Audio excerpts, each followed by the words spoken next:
नमस्ते दोस्तों, आप सभी का एक बार फिर से स्वागत है हमारे चैनल कहानी और स्टोरी पर। आज मैं आपके लिए लेके आया हूँ एक नई कहानी। तो चलिए शुरू करते हैं। अगर आपको आपके ही घर से निकाल दिया जाए और आपके ऊपर अत्याचार किया जाए और आपको अपने घर से बहुत दूर भगा दिया जाए तो आपको कैसा लगेगा? ऐसा ही कुछ हुआ था भारत के एक समूह के साथ। जी हाँ, आज हम बात करने वाले हैं कश्मीरी पंडितों के बारे में, जिनको उनके ही घाटी से मार कर, धमका कर, डरा कर भगा दिया गया था। आज हम आपको बताएंगे कि कश्मीरी पंडितों ने कौन कौन से कठिनाइयों का सामना किया और कैसे उन्होंने आतंकवादियों का भी सामना किया। सन 1990 के पहले कश्मीर में मुस्लिम दल और कश्मीरी पंडितों का दल भी बहुत अच्छे से रहता था। फिर समय आता है 1990 का। फिर शुरुआत होती है कश्मीरी पंडितों की कठिनाई का समय। इस सच्ची कहानी की शुरुआत करने से पहले हम आपको बताएंगे कश्मीरी पंडितों के बारे में। कश्मीरी पंडित, जिसे कश्मीरी ब्राह्मण भी कहा जाता है, ये जम्मू कश्मीर की घाटी में पाए जाते हैं। ये हिंदू समुदाय का सबसे बड़ा हिस्सा है और ब्राह्मण समाज में कश्मीरी पंडितों को सबसे बड़ा माना जाता है। कश्मीरी पंडितों का समूह एक विशेष समुदाय है जिनमें कई गोत्र और उपजातियां भी है। इनमें पुजारी, श्रमिक और ज्योतिषी जैसे उपजातियां और गोत्र पाए जाते हैं। अब शुरू करते हैं असली कहानी के बारे में। कश्मीरी पंडितों के साथ क्या क्या हुआ, उन्हें किन किन तकलीफों से गुजरना पड़ा और कौन कौन से आतंकवादी समुदाय ने उनको ये पलायन करने के लिए मजबूर किया। तो चलिए शुरू करते हैं आज की ये कहानी।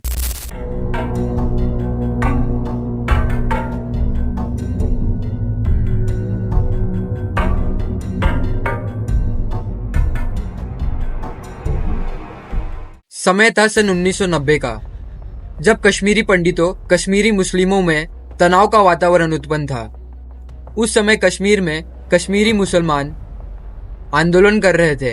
वो आंदोलन के साथ साथ कश्मीरी पंडितों का घर भी जला रहे थे और उनको वहां से मारकर भगा भी रहे थे। कश्मीर के मुसलमानों का ये कहना था कि कश्मीर सिर्फ हमारा है, यहाँ पर कोई दूसरा धर्म का समुदाय नहीं रह सकता। और वहाँ के कश्मीरी मुसलमान कश्मीरी पंडितों को गोली मार मार कर भगा रहे थे। उनका कहना यह था कि कश्मीर भारत का हिस्सा नहीं है, बल्कि वो पाकिस्तान का हिस्सा है और कश्मीर में सिर्फ इस्लाम को मानने वाले लोग रहेंगे, ना कि कश्मीरी पंडित रहेंगे। कश्मीरी पंडितों को भगाने के लिए बहुत सारे संगठन भी काम कर रहे थे, जैसे कि JKLF, जिसका फुल फॉर्म है जम्मू कश्मीर लिबरेशन फ्रंट। यह प्रमुख संगठन था जो कि कश्मीरी पंडितों को भगाने के लिए काम कर रहा था और बहुत सारे उग्रवादी आंदोलन भी कर रहे थे। ये कश्मीर में मुख्य रूप से उग्रवादी आंदोलन कर रहे थे और कश्मीरी पंडितों का घर जला रहे थे और उनके बच्चे और उनकी पत्नी तक को नहीं छोड़ रहे थे। इन्होंने सबसे पहले टारगेट किया घर के सबसे मुख्य आदमी को, जैसे कि जिसके घर में 4 जन है तो उसके घर के सबसे बड़े यानी के पति को मार दिया जाता था और बाकी के बच्चे मासूम लोगों को वो टॉर्चर करते थे और बहुत सारे गंदे काम करते थे। इस घटना में नाम आता है फारूक अहमद डार का, जिसका नाम बिट्टा कराटे भी है। ये उस समय पर JKLF का अध्यक्ष था। इसने ही ये सारे आंदोलन करवाए थे और इसने ही कश्मीरी पंडितों और कश्मीरी मुसलमानों के बीच में तनाव उत्पन्न किया था।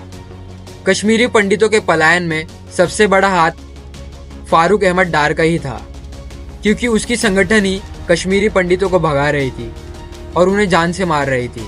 और उसके संगठन ने एक नारा उत्पन्न किया था, अलीफ गलीफ सलीफ। इसका अर्थ है कि यहाँ से चले जाओ, या तो धर्म परिवर्तन कर लो या तो अपने जान बलिदान कर दो। ये संगठन के लोग केवल कश्मीरी पंडितों को मार रहे थे, उनकी पत्नियों को नहीं।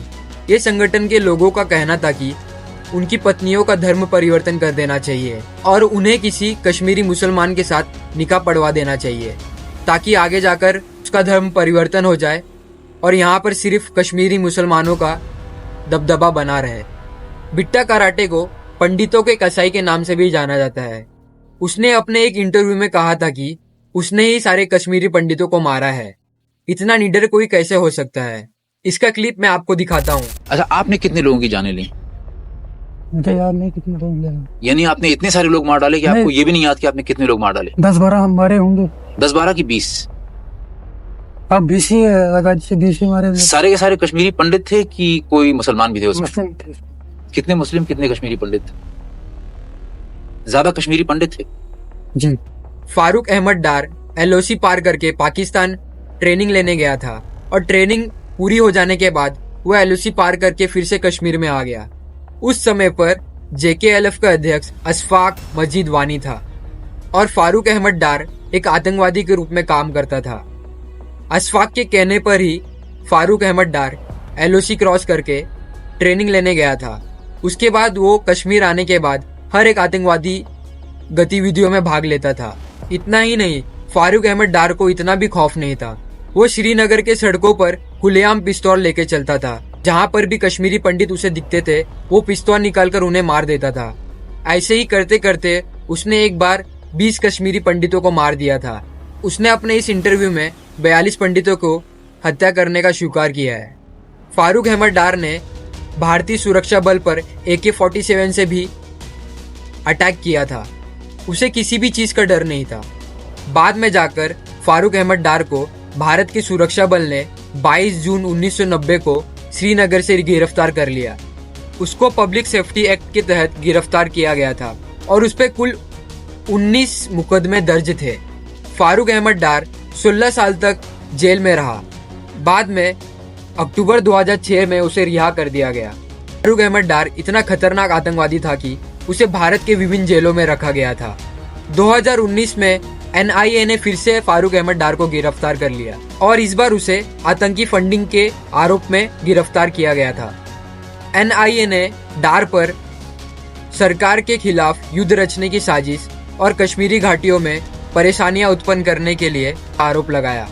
अब मुख्य रूप से बात करेंगे कश्मीरी पंडितों के पूर्व निवास और वर्तमान चुनौतियों पर। कश्मीरी घाटी में 1990 के दशक में होने वाले कश्मीरी पंडितों के पलायन के वजह से उपमहाद्वीप और भारत के आधुनिक इतिहास पर एक बहुत ही गहरे घाव के रूप में अपनी छाप छोड़ी है। आतंकवाद और अलगाववादियों की वजह से बहुत सारे कश्मीरी पंडितों ने अपना घर बार छोड़कर शरणार्थी का जीवन अपनाया है। 2017 में रूट्स ऑफ कश्मीर नामक संगठन ने भारत की सर्वोच्च न्यायालय में एक याचिका दायर की है। उन्होंने कश्मीरी पंडितों की 700 से अधिक कथित हत्याओं में से 215 मामलों को फिर से खोलने की मांग की है और इसके साथ ही उन्होंने एक विशेष अपराध न्यायाधिकरण गठन की भी मांग की है और इसके बावजूद उन्होंने उन विस्थापित कश्मीरियों को मुआवजे भरने का और उन्हें सरकारी नौकरी देने के लिए भी मांग की है। लेकिन सर्वोच्च न्यायालय ने इस याचिका को खारिज कर दिया। इससे भारत के कई हिंदू संगठनों में असंतोष की भावना उत्पन्न हुई। उन्हें लगा था कि सर्वोच्च न्यायालय कश्मीरी पंडितों को न्याय देगी और उनके हुए नुकसानों का मुआवजा देगी, लेकिन ऐसा बिल्कुल नहीं हुआ। सर्वोच्च न्यायालय ने इस याचिका को पूरी तरह से खारिज कर दिया। भारत सरकार ने समय समय पर कश्मीरी पंडितों के पुनर्निवास पर कदम उठाए। 2008 में यूपीए सरकार द्वारा 1168 रुपयों का राहत पैकेज की घोषणा की थी। 2010 तक कश्मीरी घाटी में 808 हिंदू परिवार और कुल 3445 लोगों के साथ निवास कर रहे थे। सरकार द्वारा वित्तीय प्रोत्साहन देने और कश्मीरी पंडितों को पुनर्निवास करने के लिए बनाए गए योजनाओं के बावजूद भी बहुत सारे कश्मीरी पंडित घाटी में वापस नहीं लौटे। अक्टूबर 2017 में जम्मू कश्मीर प्रवासी नियम भर्ती 2009 में संशोधन कर उन कश्मीरी पंडितों को भी इस पुनर्निवास का लाभ दिया जो कि उस समय घाटी छोड़कर नहीं गए थे। ये एक सकारात्मक कदम था, लेकिन इसने भी समस्या का समाधान नहीं किया। भारत सरकार ने विस्थापित छात्रों को शैक्षणिक स्तर पर एक बहुत बड़ा अधिकार प्रदान किया। देश के सभी केंद्रीय विद्यालय और विश्वविद्यालयों में इनके दाखिले का व्यवस्था की गई ताकि इन विस्थापित छात्रों की शिक्षा के बीच में कोई बाधा न आ सके।